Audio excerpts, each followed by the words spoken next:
100 ಜನರು go back ಅಂದ್ರೆ ಅದಕ್ಕಿಂತ ಜಾಸ್ತಿ ಕಮ್ ಬ್ಯಾಕ್ ಅನ್ನೋರೇ ಇರ್ತಾರೆ.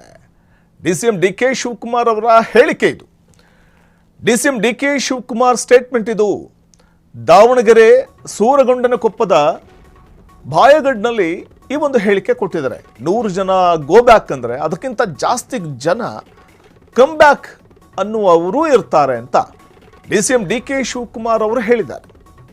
ಬಹಳ ಅವರ ಮಾತಿನಲ್ಲಿ ಒಳಾರ್ಥಗಳು ಸಾಕಷ್ಟಿದೆ. ದಾವಣಗೆರೆ ಸೂರಗೊಂಡನಕೊಪ್ಪದ ಭಾಯಗಡ್ನಲ್ಲಿ ಈ ಸ್ಟೇಟ್ಮೆಂಟ್ ಕೊಟ್ಟಿದ್ದಾರೆ. ಸೇವಾಲಾಲ್ ಜಯಂತಿಯ ವೇದಿಕೆಯಲ್ಲಿ ಡಿಕೆ ಶಿವಕುಮಾರ್ ಆಡಿದಂಥ ಮಾತು ಏನು, ಅವರ ಈ ಮಾತಿನ ಅರ್ಥ, ಒಳಾರ್ಥ ಏನು? ನಮ್ಮ ಸರ್ಕಾರ ಸಾವಿರ ದಿನ ಪೂರೈಸಿದೆ.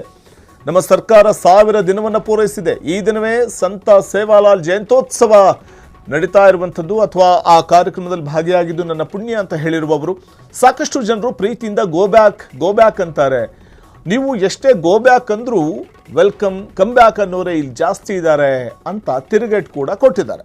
ನಿಮ್ಮ ಸಮಾಜಕ್ಕೆ ಅನ್ಯಾಯ ಆದಾಗ ಡಿಕೆಶಿ ನಿಮ್ಮ ಪರ ಇದ್ರು, ನಾನು ಒಬ್ಬರೇ ನಿಮ್ಮ ಪರವಾಗಿ ನಿಂತು ಹೋರಾಟ ಮಾಡಿದವನು ಅಂತ ಡಿಕೆ ಶಿವಕುಮಾರ್ ಹೇಳಿದ್ದಾರೆ.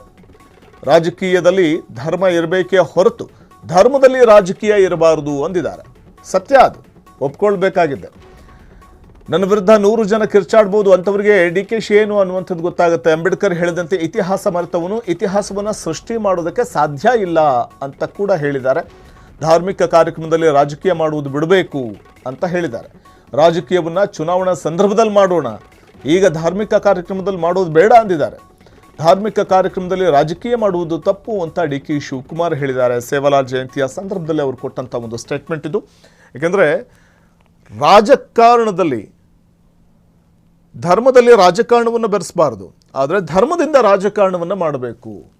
ಇಲ್ಲಿ ಧರ್ಮದ ಒಂದು ಸಮಾವೇಶ ಅಥವಾ ಒಂದು ಕಾರ್ಯಕ್ರಮ ನಡೀತಾ ಇದೆ ಅಂದಾಗ ಅಲ್ಲಿ ರಾಜಕಾರಣವನ್ನು ಬೆರೆಸಬಾರದು ಅಂತ ಡಿಕೆ ಶಿವಕುಮಾರ್ ಹೇಳಿದ್ದಾರೆ.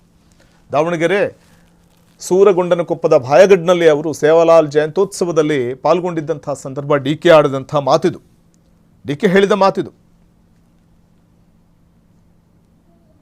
ಕ್ಷಣ ಕ್ಷಣದ ಸುದ್ದಿಗಳಿಗಾಗಿ ಫ್ರೀಡಂ ಟಿವಿ ಸಬ್ಸ್ಕ್ರೈಬ್ ಮಾಡಿ, ಲೈಕ್ ಮಾಡಿ ಹಾಗೂ ಫಾಲೋ ಮಾಡಿ. ಹೊಸ ಸುದ್ದಿಗಳ ನೋಟಿಫಿಕೇಶನ್ಗಾಗಿ ಬೆಲ್ ಐಕಾನ್ ಮೇಲೆ ಕ್ಲಿಕ್ ಮಾಡಿ.